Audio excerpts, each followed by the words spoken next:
Salam, salam sejahtera, selamat pagi Bapak Ibu.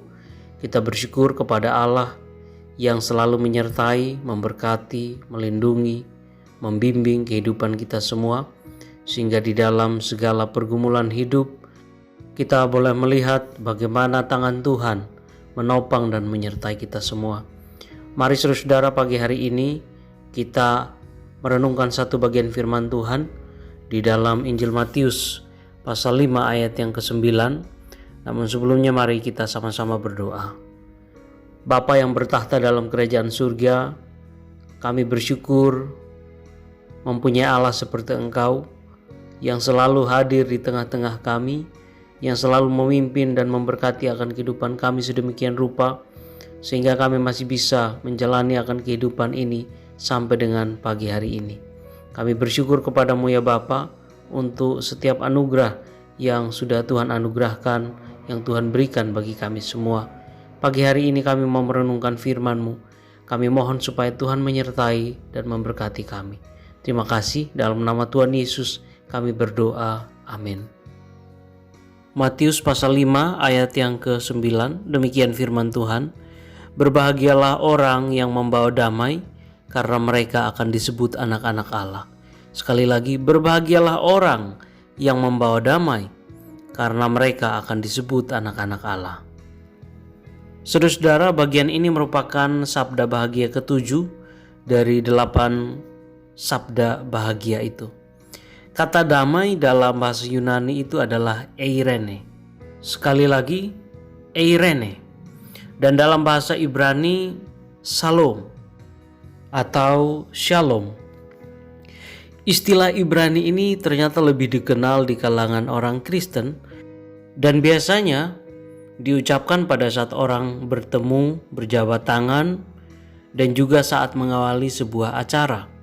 Tetapi apakah setiap orang yang mengucapkan kata shalom itu mengerti apa arti yang sesungguhnya dan konsekuensi di balik ucapan itu? Damai itu bukan hanya berarti tidak ada perang, tidak ada konflik, tidak ada masalah.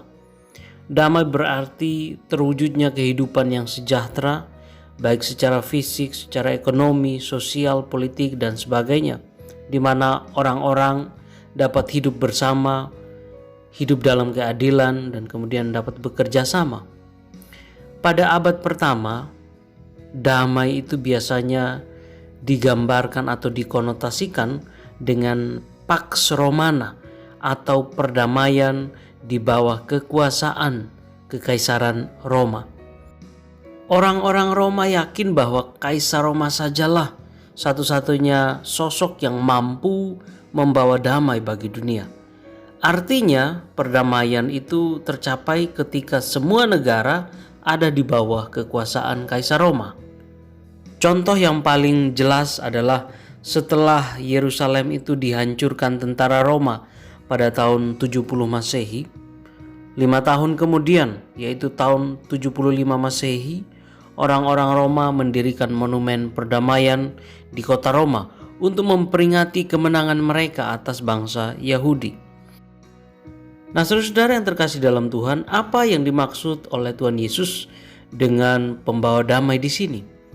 Tentu saja bukan soal Pax Romana tadi. Namun Yesus juga tidak mengajar pengikut-pengikutnya untuk memberontak kepada Roma. Sebaliknya, Tuhan Yesus justru mengatakan berbahagialah jika murid-muridnya mengalami penganiayaan karena kebenaran. Pembawa damai itu berarti pembawa shalom yang nyata bagi sesama. Jadi bukan hanya mengucapkan shalom, melainkan melakukan tindakan yang membawa shalom bagi orang lain. Yesus mengatakan bahwa orang-orang yang membawa damai itu akan disebut sebagai anak-anak Allah. Hal ini berakar dari liturgi orang Yahudi yang berakhir dengan pujian kepada Allah. Terpujilah Engkau ya Allah, pencipta damai. Karena Allah adalah pencipta damai, maka orang-orang yang membawa damai yang bersumber dari Allah itu akan disebut anak-anak Allah. Pagi hari ini kita sama-sama diingatkan kembali bahwa seringkali orang memahami kata damai itu secara sempit. yaitu tidak adanya perang, tidak adanya konflik ataupun masalah. Dan pemahaman ini saudara-saudara tidak sepenuhnya benar.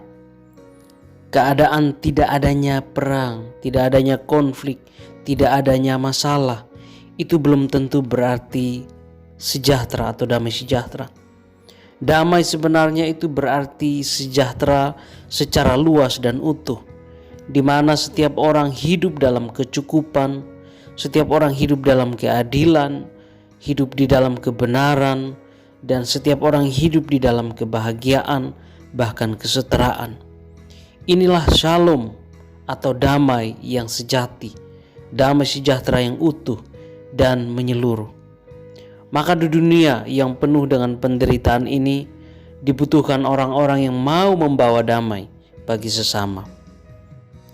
Maka marilah saudara-saudara, semoga kita boleh menjadi pribadi-pribadi yang mampu untuk membawa damai di tengah lingkungan kita. Tuhan kiranya memberkati kita semua. Amin.